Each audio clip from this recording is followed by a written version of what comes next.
Hi everybody, nicholefecteau here from Better Homes and Gardens Masiello group.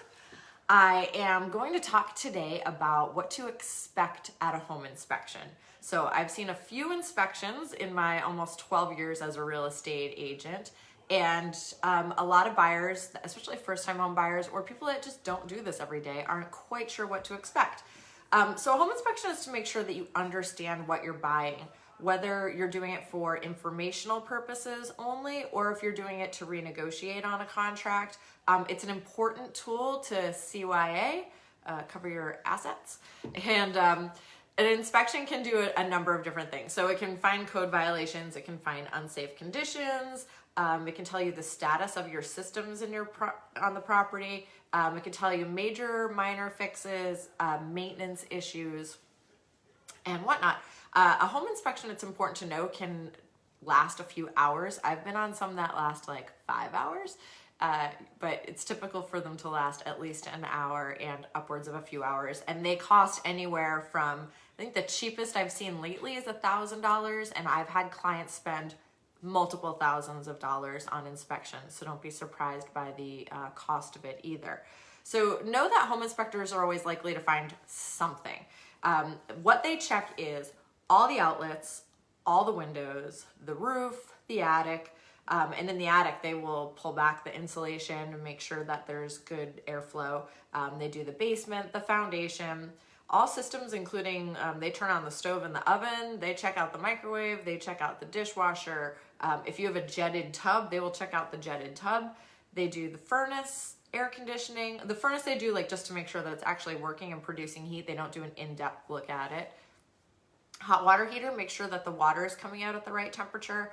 Circuit panel and breakers, they'll make sure that nothing is double tapped or that everything looks good. I actually had Greg Davis from Prospect did an inspection for me once and got like just slightly, it's not electrocuted because electrocuted is literally when you die from being zapped, but he got zapped just taking the cover off the panel. Remember that, Greg? That was a scary one.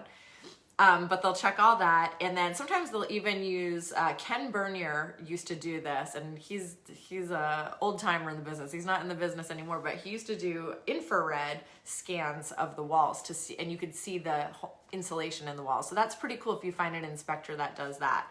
So I recommend that clients be there during the inspection, and this is going to vary real estate agent to agent, but I think it's important for my client to be walking through with the inspector, because sometimes when you get the report, things look much worse on the report than they actually are in real life, and I think it's good to get the real story there.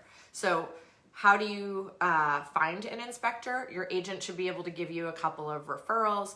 In New Hampshire, you have to be a licensed home inspector, but in Maine, on our contract, we don't need to have a licensed inspector do the inspection. So that's something important for a seller to know also. If your buyer has an inspection and it's not a licensed inspector, you do have some negotiating power if they ask for things because of their inspection. So if your contract is contingent on a home inspection, you can, if you find a deal breaker, then you can certainly get out of the contract based on the results of the inspection. You can also renegotiate the contract based on the results of the inspection. If you don't have a contingency on a home inspection and you find something major with that house, you can't get out of your contract based on that. And so that's another CYA.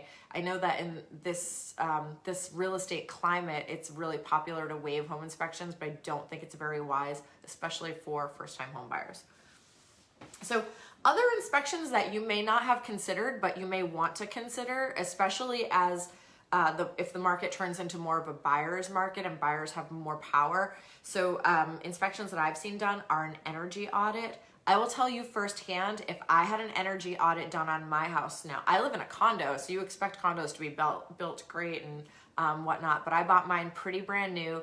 And if I had had an energy audit done when I bought my condo, I probably wouldn't have bought it, or I would have certainly renegotiated. I wound up doing about $10,000 in energy work to the house after my audit was done, and Jeff St. Pierre did the energy audit, and he found that I had like the equivalent of a 2 foot by 2 foot hole just cut in the side of my house and open all the time. That's that was the equivalent of how many air leaks they found. So energy audit, it's, it costs a couple $100, but it's totally worth it. Water quality test is something that you can have done. Septic system, you can have the tank looked at, the inlet baffle, the outlet baffle, and the septic, the actual leach field itself. They'll go out and dig into the leach field. If you have public sewer, you can have that, or if the house has public sewer, you can have that sewer line scoped. I've had buyers do this and find that there is a clog waiting to happen. And as a homeowner, you are responsible for the sewer line from the house to the road. So it's important to know, and a lot of people do not do that test. Chimney inspection, really important if you have a chimney that you plan on using. And then the other thing is an in-depth furnace inspection or boiler inspection. I've had people find out that their boilers were cracked on the inside during a more in-depth inspection. And those are typically inspections that a home inspector does not do, but you would have another third-party inspector come out and do that as part of your due diligence period. So that is what to expect on a home inspection. If you have any questions, you can send me a message here on Facebook, or you can text me at 207-251-9535.